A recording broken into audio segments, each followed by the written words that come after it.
nossa tarefa de hoje, pedindo aos amigos espirituais que aqui se encontram, que nos ajudem, nos auxiliem, para que possamos trabalhar um pouco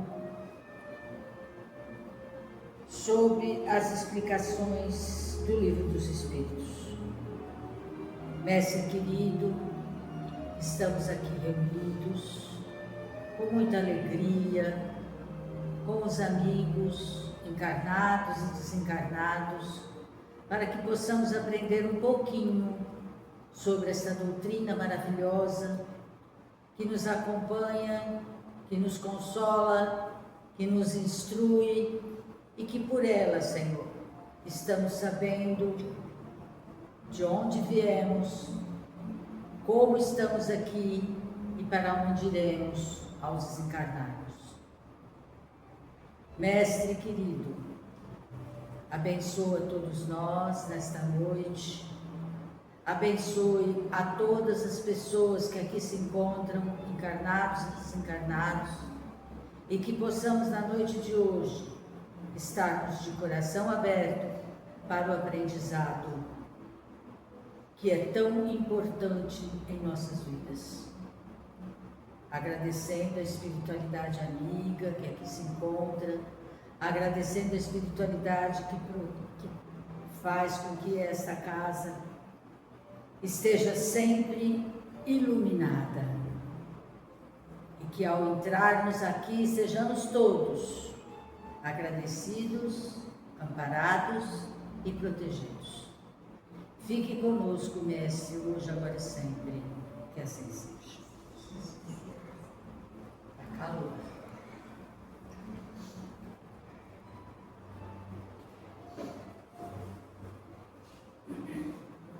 Bom, então a gente começou a falar, aula passada, que pensar da opinião de que a alma após a morte retorna ao todo universal? O conjunto dos espíritos não constitui um todo? Quando está numa assembleia, fazes parte da mesma e, não obstante, conservas a tua individualidade. Nós estávamos falando sobre a individualidade dos espíritos que somos nós, né? Que passa encarnação, vem encarnação, vai encarnação, vem encarnação, nós continuamos com a nossa individualidade. Então aqui ele está perguntando, qual a opinião, pensar da opinião de que após a alma retorna ao todo universal? Ela retorna mesmo, né? Nós como espírito, porque quando encarnados somos alma. Quando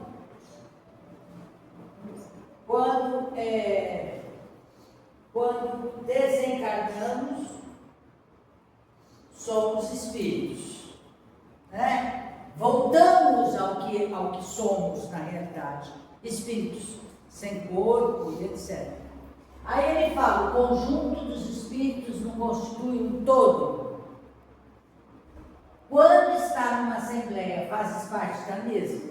Então, nós somos a mesma coisa, vem encarnação, vai encarnação. Não tem diferença. É isso que ele está falando aqui. Aí vem o comentário de Miramês. A linguagem dos homens é pobre para expressar a realidade.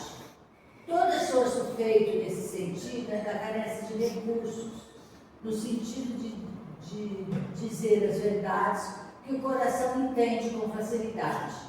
Dizem alguns e algumas escolas espiritualistas ensinam que a alma, depois do fenômeno da morte, entra no todo universal e nos parece, por expressão, que ela se desfaz, perdendo a consciência do existir. Evidentemente que não, ele só está dando aqui, ele só está esclarecendo para a gente, né? Que nós continuamos com a nossa individualidade.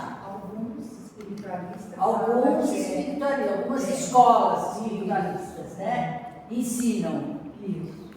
Aí ele vai continuar. Cabe a nós, como espíritos, positivar a verdade de que não é isso que acontece. A alma não perde a sua individualidade. Ela a conservará sempre. Sejam quais forem as provações do que vier a passar depois de desencarnar. Por vezes, perde a consciência temporariamente, para depois a retornar com toda a sua lucidez. Não se perdem os dons da vida.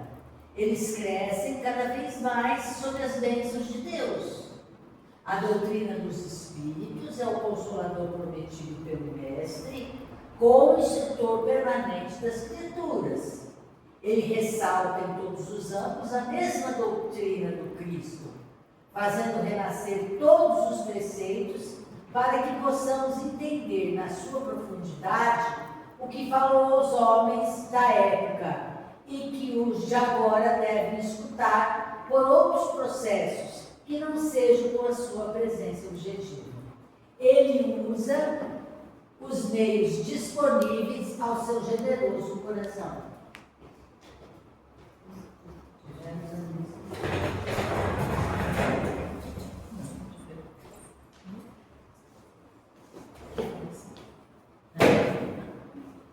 Então aqui ele está terminando de dizer para a gente que nós somos quantas encarnações? Será que nós somos da época do Cristo? Hã? Não duvido não. Tenho essa Não curiosidade. é? Será que nós somos lá no homem primitivo, lá nas pedras lá, que a gente... Hã? E a gente veio evoluindo, e hoje nós somos o que somos aqui assim, com muitos defeitos, né? Porque o nosso corpo ainda é muito cheio de defeitos, né, gente? Não é? Porque nós não somos evoluídos materialmente, né? Me disseram que a pessoa muito evoluída, por exemplo, não tem os caminhos. Não tem. Então, se fosse eu não tenho nenhum. Então você é evoluída. Eu tenho os 4 caninos, os 4 cisnes, mexa a orelha, vixe, coitado. É porque os caninos são pontudos justamente para poder rasgar a carne. E o ato de comer carne, conforme a evolução, nós vamos deixando. Pois é. Não precisaremos mais de Olha carne. aí, já pensou? Então vocês veem, isso só vem realmente dizer para a gente que existe a evolução e que nós continuamos do mesmo jeito que fomos.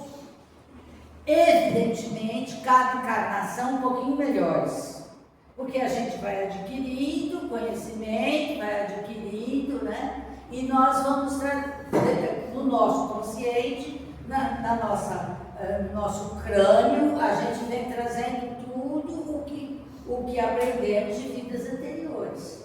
Aí ele diz muita coisa bonita aqui, que nós entendemos e que nós trabalhamos a doutrina do Cristo, né?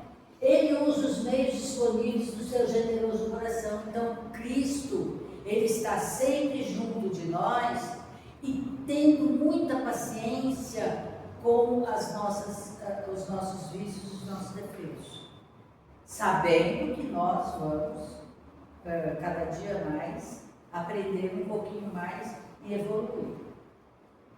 Aí ele continua: muitos dizem convictos ao pé da letra, o Cristo voltará, sem atinar como será essa volta.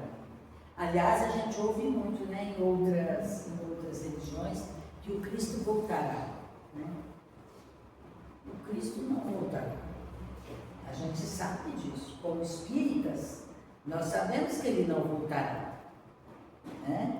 Por quê? Ele já tem uma pleiade de Cristos que ele está trazendo, mandando para o universo, justamente para ajudar a humanidade. Então ele não precisa vir, né? Ele já veio, ele já fez o que ele tinha que fazer. E ele está entre nós.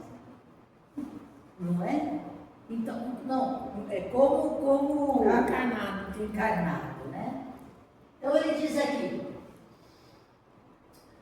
ele já veio para muitos e continua a vir para os que estão maduros de sentimentos. O Senhor nos aparece pelos processos do amor. O Espírito é imortal. E como comprovação dessa verdade, podemos analisar os escritos de todo mundo, principalmente os que fundamentam as religiões. Todas elas nasceram das comunicações dos Espíritos por processos diversos. A própria Bíblia, da Gênesis ao Apocalipse, apresenta vários relatos de comunicações dos anjos com os homens. E essas comunicações continuam por métodos diferentes, mas são os mesmos Espíritos anunciando as mesmas coisas, que ninguém morre, que Deus é uma realidade, que nós devemos nos esforçar para viver em paz com a consciência. Na Igreja Católica, eu já fui católica, né? Na Igreja Católica, a Igreja Católica fala em muitas, como é que fala, orações dela, exatamente isso, né? Que a gente não morre. Por exemplo, a Igreja Católica não anuncia o anjo falando com Maria, que ela ia... Quem é o anjo? Senão o Espírito enviado por Deus. Não é, gente? Então, só que assim, várias religiões não admitem, né? E a gente recebe espíritos aqui que são de outras religiões, que eles ficam totalmente perdidos, né? Vocês lembram? Eles ficam totalmente perdidos porque eles não sabem, e que foi ensinado para eles que quando eles morressem eles iam para o paraíso, e eles estão procurando o paraíso, não é? Então, são explicações verídicas que eles recebem. É a tal da fé que não é raciocinada, né? Porque nós, os espíritas, temos fé raciocinada. Isso não significa orgulho não, viu, gente? É que nós conhecemos e temos, vamos dizer assim, o pé no chão. A gente sabe o que acontece na gente, né? De acordo com as nossas atitudes. E olha que interessante quando ele fala, ó, os espíritos anunciam as mesmas coisas. Ninguém morre, né? O que morre é o corpo físico, Deus é uma realidade, logo Deus existe, e o esforço é para que nós consigamos viver em paz, sabendo da nossa própria atitude para com os nossos próximos. Porque mais cedo ou mais tarde isso grita, vibra, pulsa. E não é não conseguir dormir, não é não conseguir comer, é não se perdoar. Não é porque às vezes a gente acha que a guerra é com o outro, a briga é com o outro, é quem nos traiu, nos abandonou, nos crucificou, nos caluniou. O esforço é nosso, o que nós fizemos com relação ao outro. Exatamente. Não o que o outro fez com relação a nós. Né? É ação e reação. Como melhor amar esse irmão que eu. E quanto tempo falta, né? Como que a gente vai viver em paz? Porque tem gente que vive em paz. Tem. Mas tem que despertar de cada espírito. Sim, não tenha dúvida. No seu momento. Isso é individual, né? Muito. E essa em paz com a consciência, semana passada, teve um julgamento aqui em Sertãozinho, né? Daquele rapaz que matou os 2 irmãos. E eu pensei assim, ele foi absolvido, né? Mas é a consciência dele. Eu logo pensei na consciência dele. Será que ele está em paz com a consciência dele? Não é? Porque o homem pode julgar, condenar, absolver, mas é a consciência da pessoa. Não é? Ele está livre? Será? O corpinho tá, né? Né? O corpo está, porque eles estão Será? andando no corpo, somos nós mesmos. Mas ele Não é? pode ser prisioneiro de si mesmo, caso a consciência dele esteja, né, acusando o ato que ele cometeu. Isso. Ontem eu fui rezar com meu filho, ele falou, eu preciso te contar uma coisa que está apertando no meu coração. Eu falei, fala. Ele falou, mamãe, eu não consigo esquecer que eu matei o passarinho. Nós fomos a uma festa e ele foi jogar bola e tinham vários passarinhos pendurados, várias gaiolas. Só uma tinha um passarinho. Nos 15 primeiros minutos de festa, ele bateu a bola, caiu o passarinho já caiu tortinho assim com a cabeça. E a menininha, dona do passarinho, o passarinho tinha a idade da menina, 14 anos. Ela gritou chorando. Ele olhou pra mim assim, com o mamãe do céu, eu matei um passarinho. Enfim, até hoje ele fala desse passarinho e olha só que coisa. Nunca mais eu toquei no assunto. Mas a consciência dele. Eu falei, filho, isso acontece. Ele falou, mamãe, você não tá entendendo. Ela tem 14 anos, o passarinho tinha 14 anos, eu matei o passarinho da menina. Eu falei, mas eu já pedi desculpa, filho. Ele falou, mas eu não me perdoo. Parece uma coisa pequena, mas não é. Não é pequeno. Não é. Não é pequeno. É a consciência, você vê. Quantos anos ele tem? 8? 10. 10, então. Você vê. A consciência que comanda aquilo. Não nos percamos em jogo de palavras, mas procuremos sentir a verdade pelo princípio que vibra em tudo, nos dando a entender que tudo vive dentro da vida de Deus, nos fazendo livres pelo conhecimento da verdade. Jamais sairemos do todo universal, porém, a grandeza que sentimos é a de ter consciência de nós mesmos, sentindo e fazendo o que nossa liberdade nos inspira a fazer. Somos, pois, filhos de Deus, que descemos e tornamos a subir para Ele, mas sem perdermos a consciência e expressando cada vez mais a nossa individualidade. Então, nós somos, vamos bater nessa tecla, nós somos únicos, viu, gente? Não existe outra pessoa igual a nós. Eu não digo fisicamente, não, estou dizendo espiritualmente. Nós somos únicos. Então, se somos únicos, a nossa individualidade não existe outra igual. É nossa. Continuamos a embarcar na vida espiritual, vida material, vida espiritual, com a nossa mesma individualidade. A gente não perde. Hoje estou aqui Vera, sei lá que eu fui na outra e eu serei na próxima. Não é? Mas eu hoje estou aqui. Aí agora começa a 152.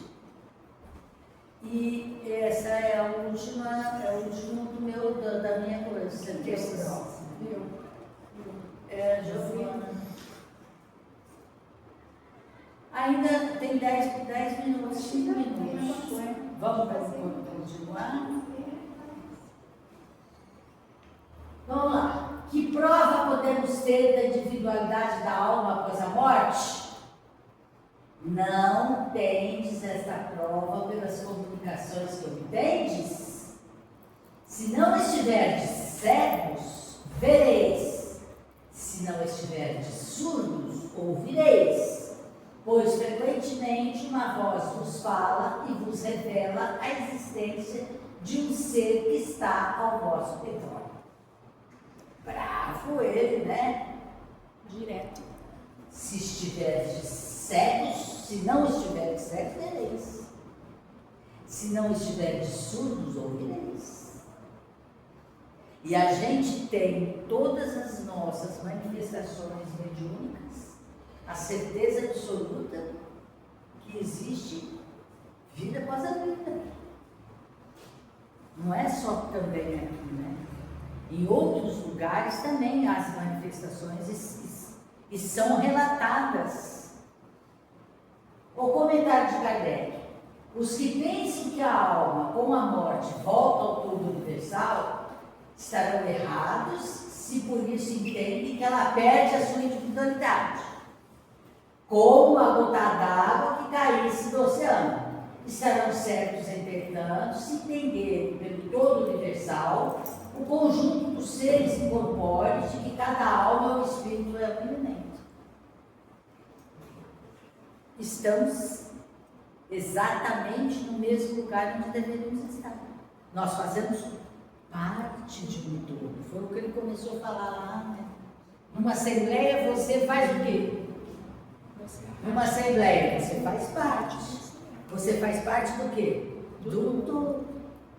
Ele continua falando aqui, não é? Se as almas se confundissem no todo, não teriam senão as qualidades do conjunto e nada a distinguiriam entre si. Não teriam inteligência nem qualidades próprias. Entretanto, em todas as comunicações, elas revelam a consciência do eu e uma vontade distinta.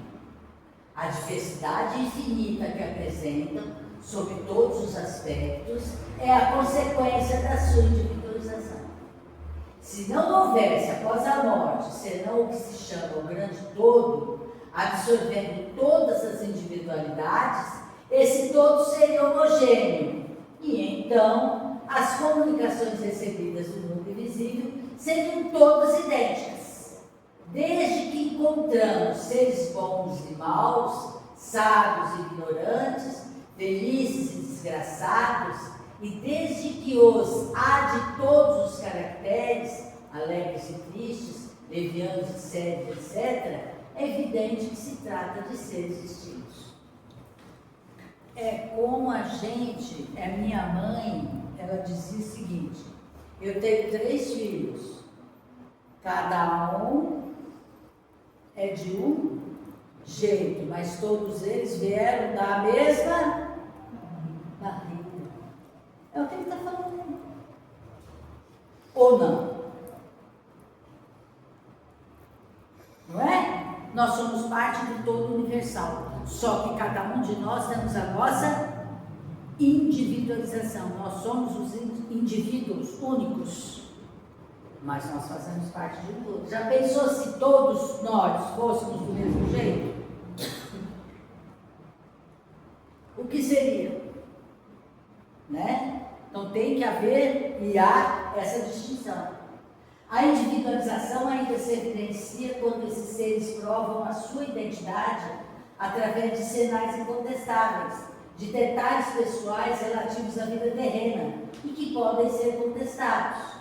Ela não pode ser posta em dúvida quando eles se manifestam por meio de aparições. A individualidade da alma foi teoricamente ensinada como artigo de fé, mas o Espiritismo a torna patente e, de certa maneira, material. Então, ele está dizendo que nós somos espíritos na matéria, mas continuamos como espíritos indivíduos e como pessoas indivíduos também. Não há nenhum erro quanto a isso.